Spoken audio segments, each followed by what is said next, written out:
Are you looking to take your personal finances to the next level? Well, you're in the right place. Welcome to the Monday Money Tip Podcast, presented by I Was Broke, Now I'm Not, with your host, Joseph Sangle.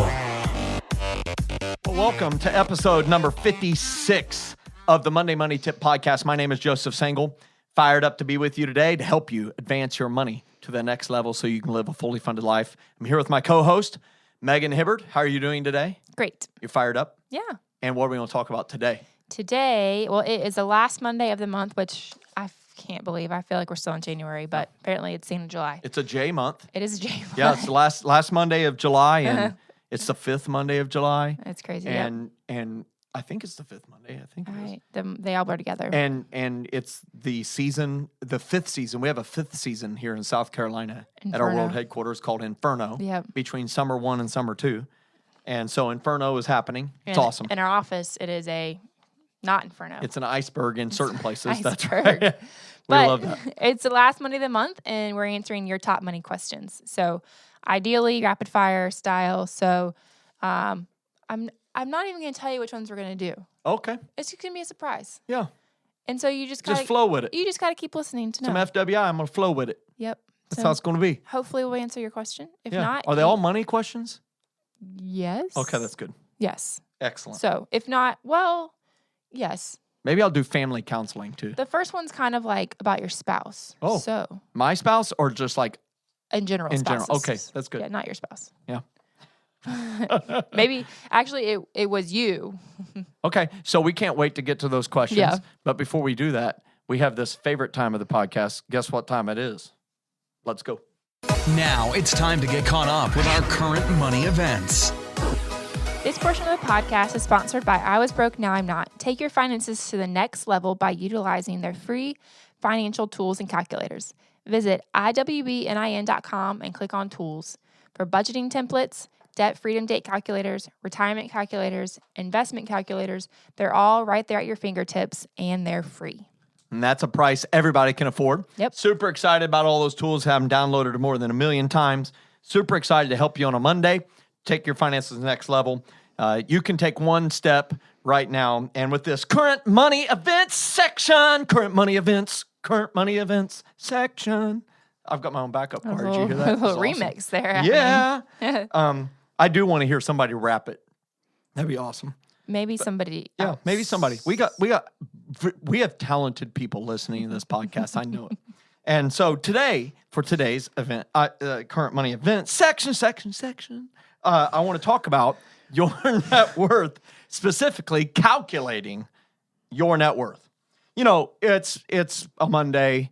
There's a lot of things that you may not feel like wanting to do. It might have been a hard weekend. You might have spent the weekend at the lake. Everybody around here goes to the lake or the mountains or sits huddled up in air conditioning, avoiding the inferno.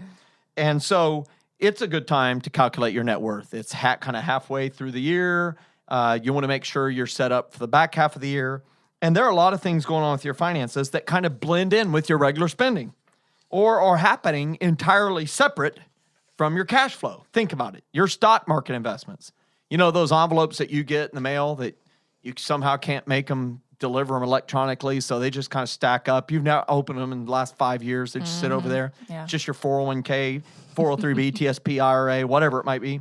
It could be growing in value, but it doesn't affect your daily or monthly cash flow. And so you may not pay attention to it. Right. Do you own a home?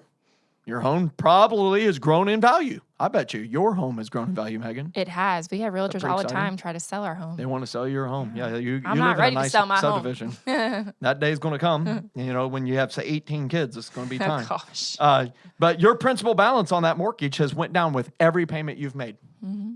Isn't that awesome? Yeah. But you don't really feel it because you have the same amount of money left your life every month. Yeah. Right? It's the same amount of money. There it goes. Gone. But a portion of that went into another pocket. And unless you're in an interest-only loan, which hopefully all of y'all have learned that lesson from the 2008 debacle, don't do that. But do you own a rental home? The value could have went up.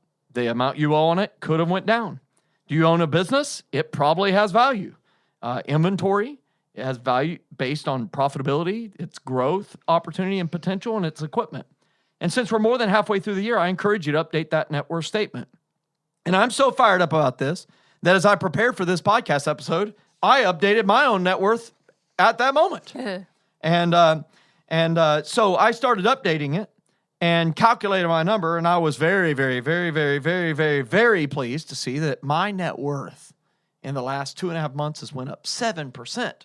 Good night. That's awesome. Unbelievable. And so why not calculate your net worth progress right now and see all of the wonderful financial things that are happening on your behalf because of good financial decisions that do not affect your daily cash flow.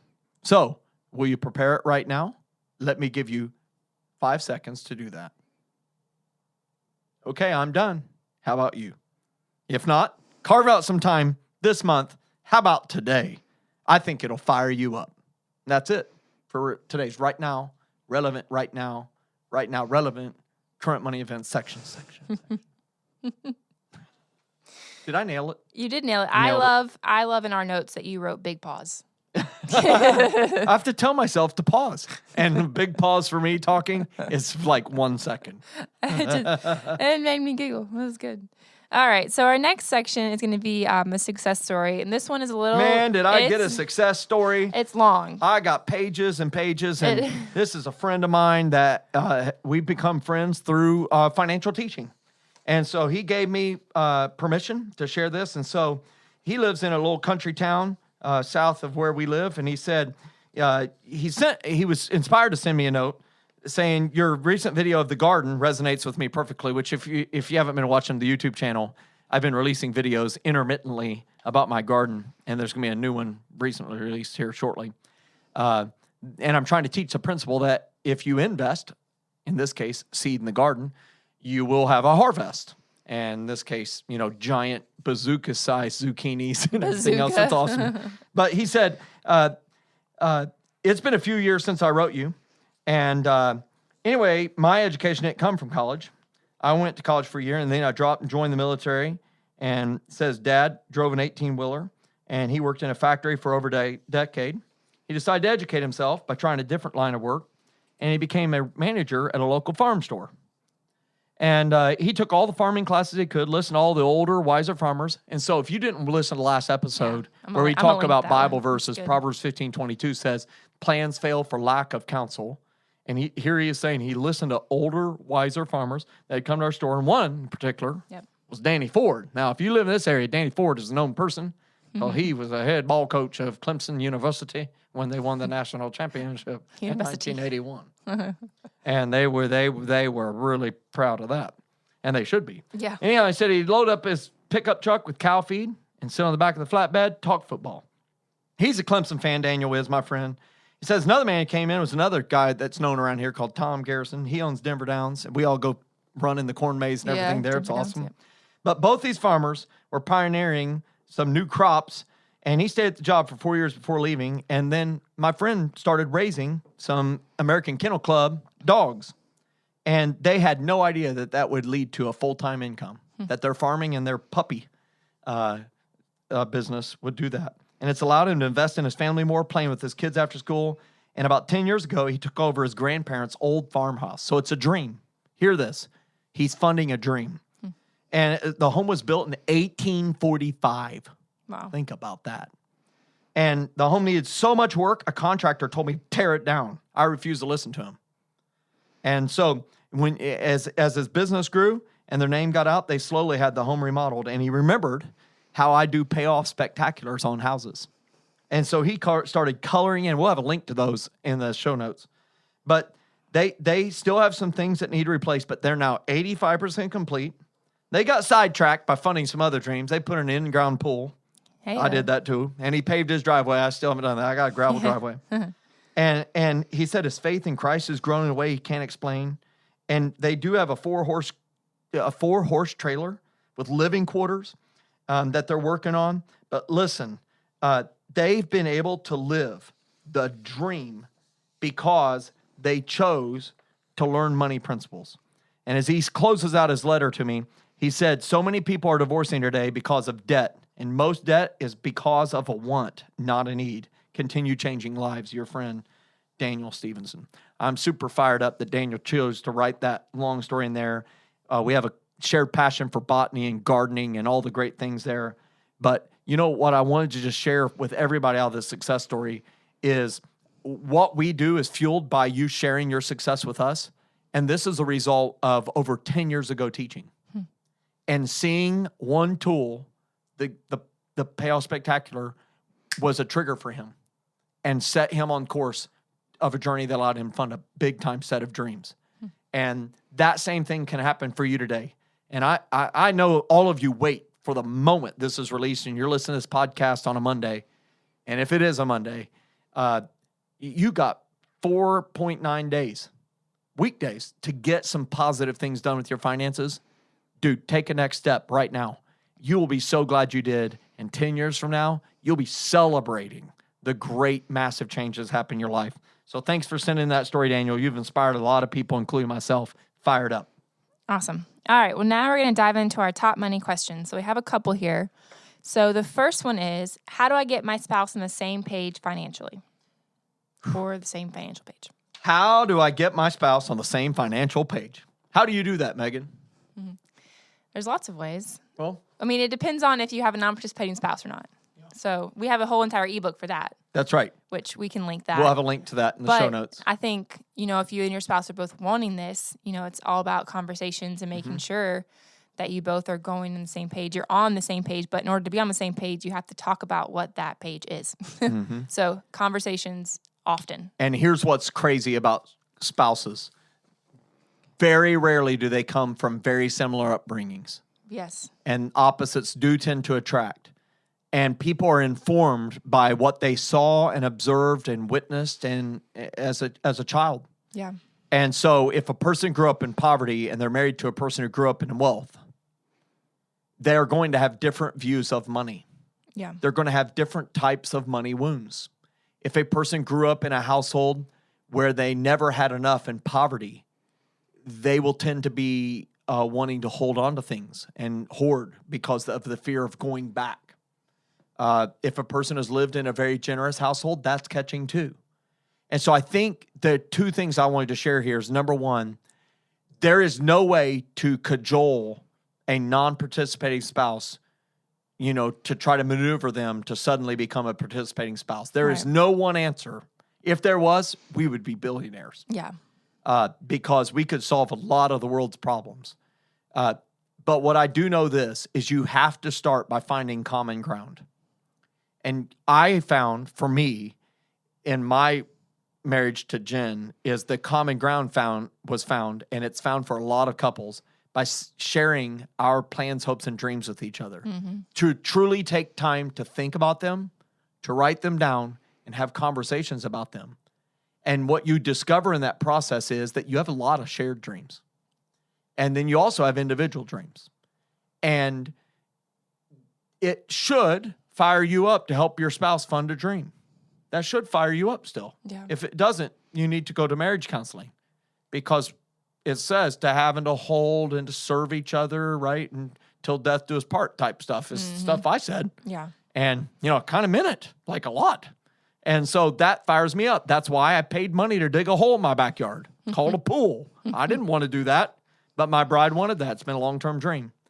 And so she didn't want to move out to the country. She's lived in subdivisions all her life and in neighborhoods.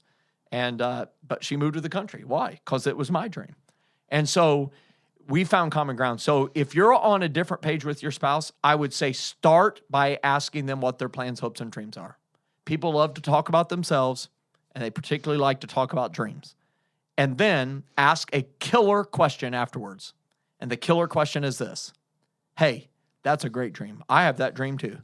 If we keep managing money the way we have been, will we ever be able to do that?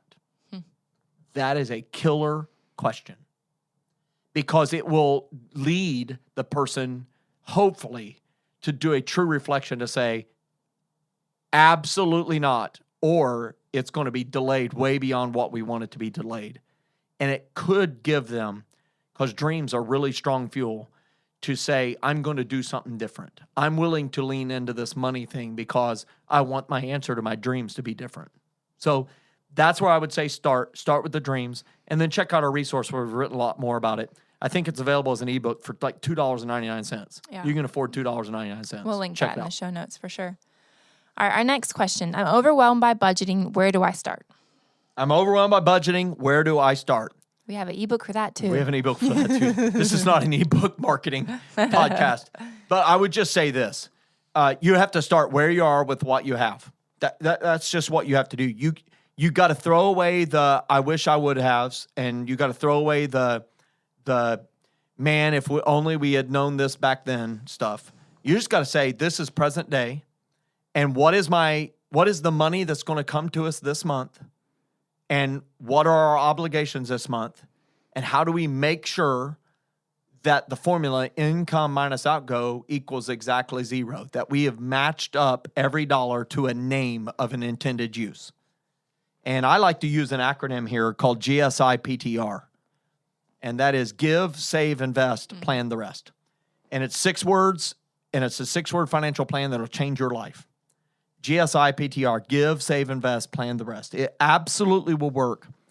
Now, if you're already in the hole and you're overwhelmed and you got more bills, you may not be able to do all the GSI part, but you can plan it all. Plan all the dollars you receive. And that's how you get started budgeting. And you have to start. You can't say, I'm going to start in 21 days. You can't. This podcast episode is the 29th of the month, right? If you're listening to it right now and you've listened to it within a week of it's being released, it's either the right at the start of a month or right after the month has started. It's not too late. Start right now. Prepare a budget for the next month. Take every dollar you expect to receive and plan every dollar. That's what budgeting is. Yeah. It's that simple. And then the big power is, can you follow it? But I will say this. You cannot follow a plan that's never prepared. Start by preparing the plan. You will make mistakes. You will forget things. You will grossly underestimate what something cost. The school will send another fundraiser home. Your kid will outgrow their clothes faster than you thought. You know, you might have to go on an emergency trip out of town. Something's going to happen. That's okay, because you'll learn from it. And if you stick with the process for about 3 months, 90 days, you will become very good at this. It's shorter than most people think. And you will become very good at it, and you will start winning with money in a big-time way. Yeah. Fired up. And we have free budget tools on our website. And the budget tool, I'm going to link it in the show notes, but it makes it so easy where you can just go in and fill the planned, you can fill in the actual, and you can see where your discrepancies are. And it is so simple to do. It's our number one downloaded tool ever on our website. So download it if you haven't started budgeting. budget Download templates. it. Just take a look at it. If you have questions, email us. We'd love to help. We'd love to answer those. But it's super simple. All right, our next question. Paying off my debt is taking a long time. Do you have any tips to stay focused? Absolutely. And it is true. You know, it's crazy. It seems unfair. I can go into debt in an hour. I can get on Amazon Prime, boom, I can blow it up. I don't even think it'll take an hour. I can go down to the car lot, and in 3 hours from right now, I could spend a lot of money on a car in debt. I could do that. Mm-hmm. However, if I said I want to pay off said car, I probably can't do that in 3 hours. Years. It will be not even 3 years for most people. And so that seems unfair to me. You can go into debt really fast, and getting out of it takes a long time. Yep. So I think you have to recognize that it just takes time. And you have to build in celebrations along the way. And so for me, staying focused when I was paying off debt meant we celebrated every single time a debt was paid off. So we use the debt snowball technique. And we'll have a link to me teaching the debt snowball. It's on YouTube. It's like 5 minutes, 6 minutes, our number one video that we have. And so every time we paid off a debt, the next month, the first month after that debt was gone, we took the payment money for it and went out and celebrated with it. After that one, we didn't celebrate for 4 months in a row. Celebrated with that month. So let's say we paid off our student loans, and that was $155 a month when we started. Well, we took $155 that month after it was paid off, and we went out and had a really nice meal, and went to the movies and a couple other things. Remember, this was like 2003-ish. I was like, the movies in itself could cost you to go in debt. And we had like Toy Story then, not Toy Story 4. And so a lot of time has happened. And then we got back after it, and we reapplied that $155 to the next debt, which was a vehicle at that time, a truck. And then when all that stuff got paid off, I mean, we had something like $790 a month going to the truck payment or something. I can't remember the numbers anymore, which is a great thing. I've been able to knock all those bad memories out of my mind. But we were able to free up that money. And all of a sudden we had no car payment, no student loan payment, no credit card payment, no furniture payment. And we freed up all that money. And we were able to celebrate that next month with like $750. If I recall right, we did a weekend out of town and paid for a hotel, 2 nights away, all that stuff. And we did it up. We had really nice meals.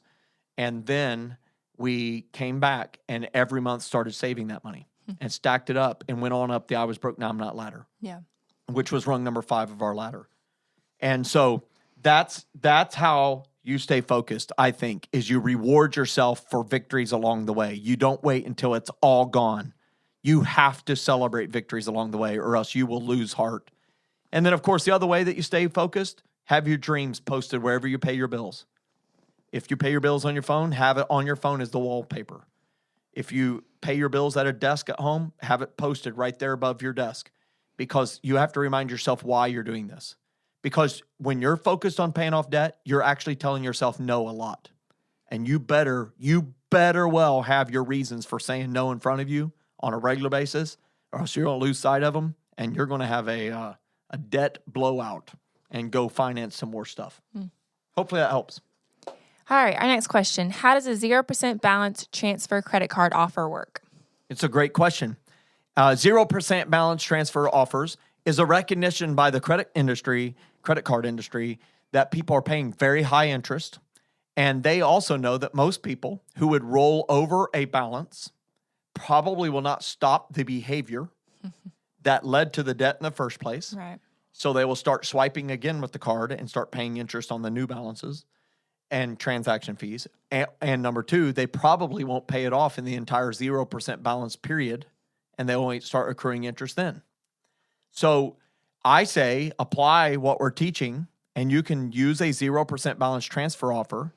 And the way it works is you can apply online and type in your current credit account information and a couple pieces of information about you, your social security number and that sort of thing. Do this on a secure network, of course. And then you will type in your information and you'll have an answer literally within 15 minutes or less that says you have been approved for all of it or part of it, or maybe none of it. Depends on what your credit score is. But usually if you have average credit or better, they will roll over some of it. If you have good credit, they will roll all of it over.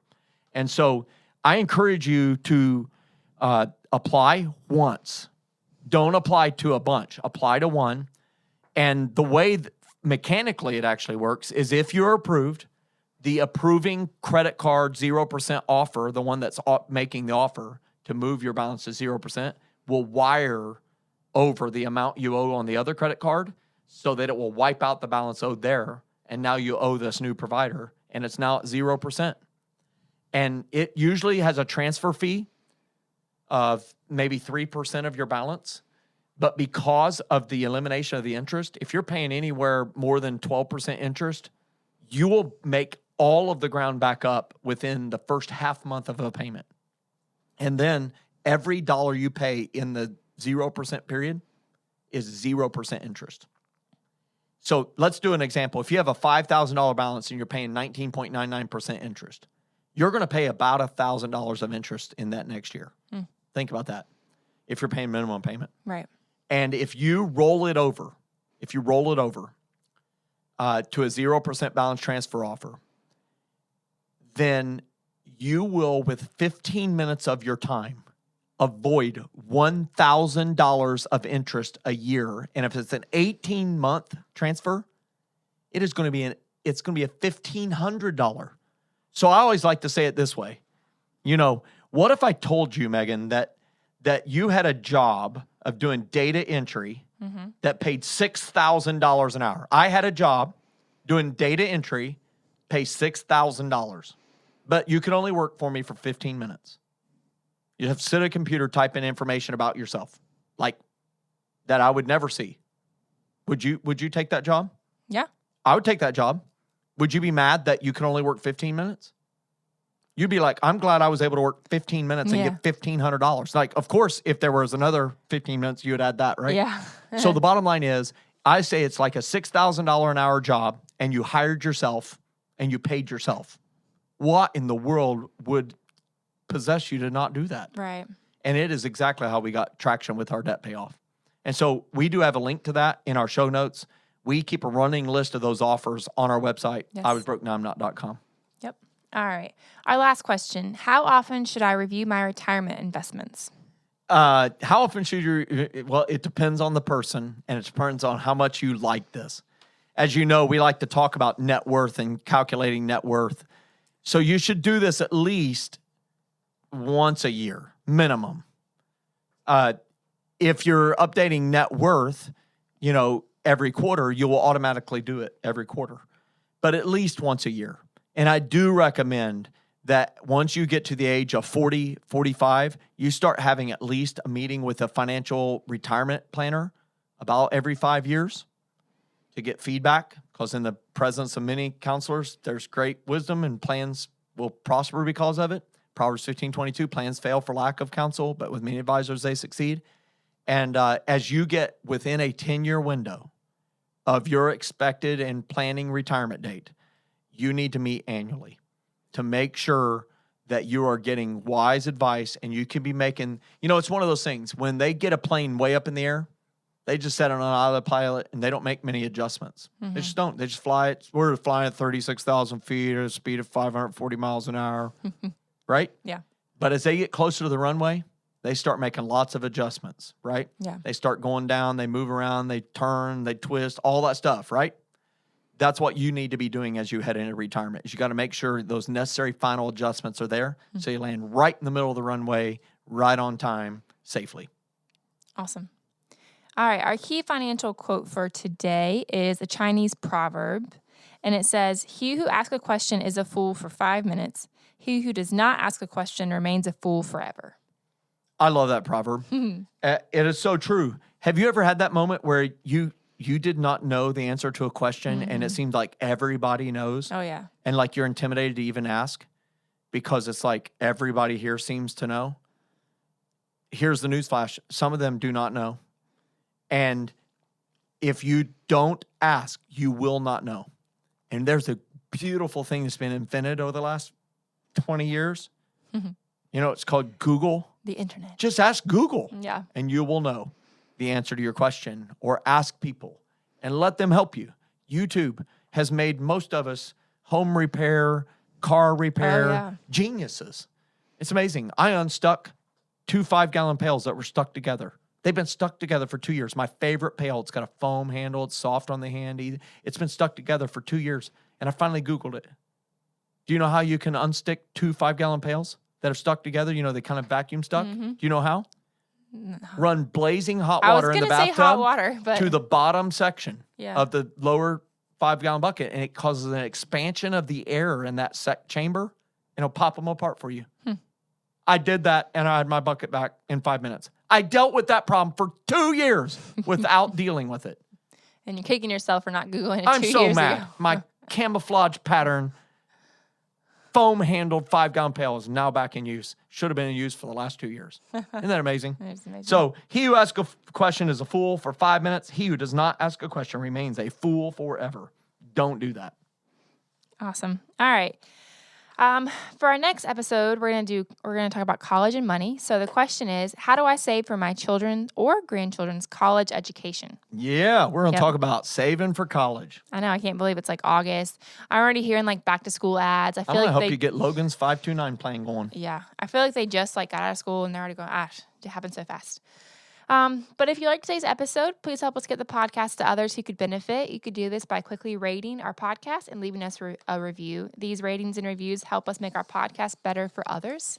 And don't forget, on the last Monday of the month, like today, we're answering your top money questions. So if you have a question that you'd like answered, email it to info@iwbnin.com, and it could be featured on the podcast. And also, if you've implemented one of our tips, make sure you share your success story with us. You can email us also at info@iwbnin.com. That's awesome. It's Monday. Go do something. One step. You can do one thing right now to make sure that you exit this week more profitable and move one step closer to your dreams. Get fired up. Have a great week. Thanks so much for listening to this episode of the Monday Money Tip Podcast, presented by I Was Broke, Now I'm Not. If you enjoyed today's episode, please leave a review and subscribe. And for more great content and to stay up to date, visit iwbnin.com. We'll catch you next time.